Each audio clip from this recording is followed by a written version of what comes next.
Hi, my name's June Morrow, and this is your Sunday Sidewalk Sermon. This week we're talking about the purpose of your life. Wow, what a big question. And I'm thinking about it this week because, well, actually I think about it all the time. It's something I'm kind of fascinated with, but I'm also thinking about it because this week I read this book.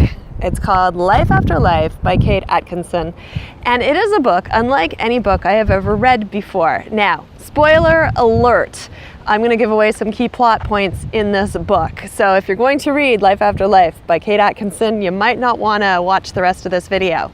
But if you want to hear a really neat theory about life and reincarnation and purpose, keep watching. So in this book, Life After Life, it tells the story of a single heroine. Her name's Ursula Todd, and she's born in 1910, and the book starts when she's born. And as soon as she's born, she's still born, she dies. That's the first chapter. Second chapter, she's born, she lives. And life goes on in childhood, and then later on in childhood, something tragic happens to her and she dies. And then in the next chapter, she's born again. And this is what the book is. It's the same woman living her life over and over and over again. And in each chapter, either she or the people around her make different choices. And because they make different choices, death is averted, tragedy is averted, trauma is averted. Bad things that happened in previous parts of the book are averted because she's now living a different life. So it's almost like she has all these lives that are happening at the same time, but they're all taking different paths. And this is kind of like a theory of spirituality that's out there. Like there are many lives happening subsequently, like there's a version of you right now who's doing something completely different in their life based on a choice that you made when you were 10 years old, or yesterday, or what you had for breakfast, right? So there could be very many different versions of us happening. So in this book, with the choices she makes in her life, as she goes through different lives, the same life over and over again, but different versions of that same life, the choices that she makes are choices designed to, choices made out of love. Choices made out of love for herself, or love for her family, or love for the people around her. And they're designed to kind of prevent these horrible things from happening to them, and it works, and in the next life different things happen. And in the end, this is a big spoiler alert, in the end, she makes like the ultimate decision that would save millions and millions of lives, in that it's 1930, and Adolf Hitler is coming to power, and she assassinates him. So that's one life that she lives. So all of this kind of made me think about the purpose of life. And, you know, in some spiritual worlds, there's this idea that we are all just spiritual beings having a human experience, right? As opposed to human beings having spiritual experiences. And our whole purpose of waking up is to remember that. To remember that we are actually all just connected and are, in fact, you know, a part of God, and God is a part of us, and it's all one beautiful thing. And when we're born, we know this.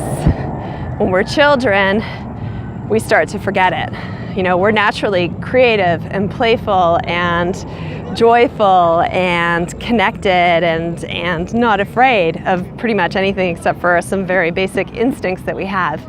And then as we grow up, we learn all these things, these false ideas about what we can and can't do and what's appropriate and what's not appropriate. We start to develop this identity, this kind of ego. And as we take that on, we forget that we are actually all connected and that we are actually all one and we are all part of Source. So for some people, getting to this level of consciousness where you remember, that is the purpose of life. And I believe that is one purpose of life for sure. And then another part of me after reading this book was thinking, well, we all are here in our meat suits or our human identities, and we are living these kind of like human lives and having these human expressions of who we are. And so maybe another part of us is forgetting what our future is. Maybe another part of us is actually forgetting that there are multiple realities out there for us, and our highest future could be whatever would be our highest expression of love in this lifetime. So You know, in the book, the highest expression of love is she sacrifices herself, she gets shot so that Adolf Hitler can die. And I'm not saying that this is what I recommend for you, but what would be the highest expression of love in your life? In the Bible, in a lot of other religious traditions, our purpose is to love one another and to recognize that we are all expressions of God's love. And so, what does that mean in your life? What does that mean in terms of the experience that you're having now? How can you, in your life, live your highest expression of love? And when you answer this, then you will know your purpose. So my question for you today is, what can you do starting today to either identify what your highest expression of love in this lifetime would look like, the biggest gift that you could give to the world, the biggest way you could serve humanity?